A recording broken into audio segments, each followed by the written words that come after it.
Now, this is big news. The International Atomic Energy Agency has just struck a deal with Iran. The UN nuclear watchdog will now continue necessary verification and its monitoring of Iran's nuclear activities, despite Iran's previous announcement that it will begin limiting international monitoring of its nuclear sites. This comes as Iran is doubling down on its insistence that the U.S. must first lift economic sanctions on the country before the 2015 nuclear deal can be revived.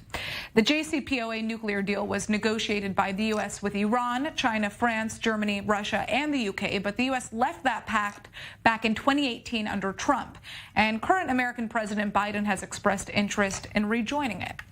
Well, joining us for more on this story is Benham Bentaleblu, a senior analyst at the Foundation for Defense of Democracies in Washington, D.C. So first of all, tell us about the deal that's been reached between the International Atomic Energy Agency and Iran. What's happened so far, and has a major crisis been averted here?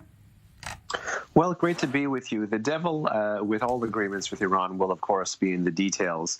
There's not that much known yet about how Iran and the IAEA have skirted yet another nuclear escalation by the Islamic Republic. What Iran was intending to do, of course, was to limit the scope of IAEA inspections in Iran and in particular cease its adherence to parts of the additional protocol.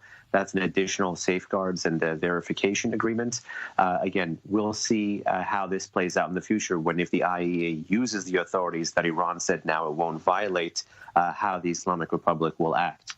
And lest we forget, under the 2015 nuclear deal, Iran is, quote unquote, voluntarily implementing the additional protocol, which gives the regime the capability to weaponize this exact same threat about circumscribing IAEA inspections in its country at probably any other time in the future as well. But I think given the large deluge of concessions by the Biden team and public interest in diplomacy, this could be Tehran signaling that it's open for talks, because lest we forget, its economy is battered by those sanctions restored by President Trump. So speaking of talks, on Thursday, Biden said that he was ready to renew talks over the nuclear deal, but Iran seems to be very adamant that U.S. sanctions must be lifted first. Is there really any chance here that the U.S. would heed Iran's calls and lift these economic sanctions in return for reviving the Iranian nuclear deal?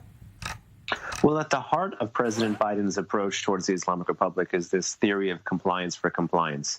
And in many ways, this raises the question of the prime mover or the first mover. Who is going to take the first step towards compliance? I think the U.S., by signaling its interest in a deal, is trying to get Iran to change the facts on the ground as it relates to its nuclear program. But as we see now, the Islamic Republic is doubling down, is simply calling for all of the U.S. sanctions to be lifted in advance. In my view, it's more stubbornness. It's more of the same. It's a classic Iranian negotiating tactic to move the goalposts, to change red lines, things of this nature. And time will tell if Iran escalates in other ways, particularly in the region, as we're seeing with rocket attacks in Iraq, if this two-pronged Iranian approach will get the Biden team to budge. But the way that the U.S. and Iran got over this before, of course, is not to go first or second, but to go at the same time, mutual steps. And One wonders if that may be a solution here moving forward. Now, Trump withdrew the U.S. from the nuclear deal because he said it didn't go far enough to curb Iran's ballistic missile program and its support for terrorist groups in the region. Now, this was a move that Israel hailed at the time, but has it proven to be effective since there hasn't really been any other alternative? Well, I think there are plenty of alternatives. That it was part of the previous administration, the Obama administration's talking points to say it's really this deal or war.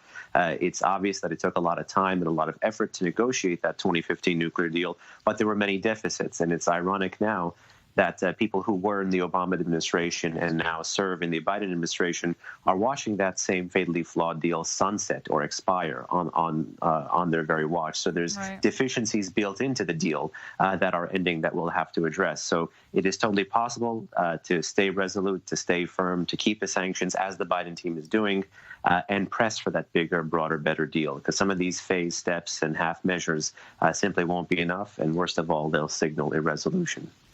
Well, what does Israel want to see happen here?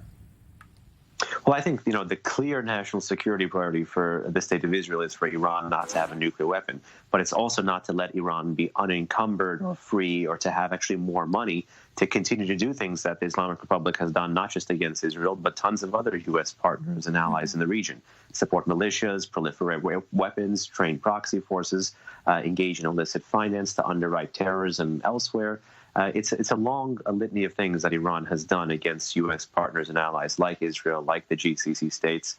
So Israel doesn't want Iran to be free in the region to do this, doesn't want Iran to have more money and more time and more capability to do these bad things, to do this kind of proxy warfare that we see in places like Syria. So that means Israel wants a holistic approach.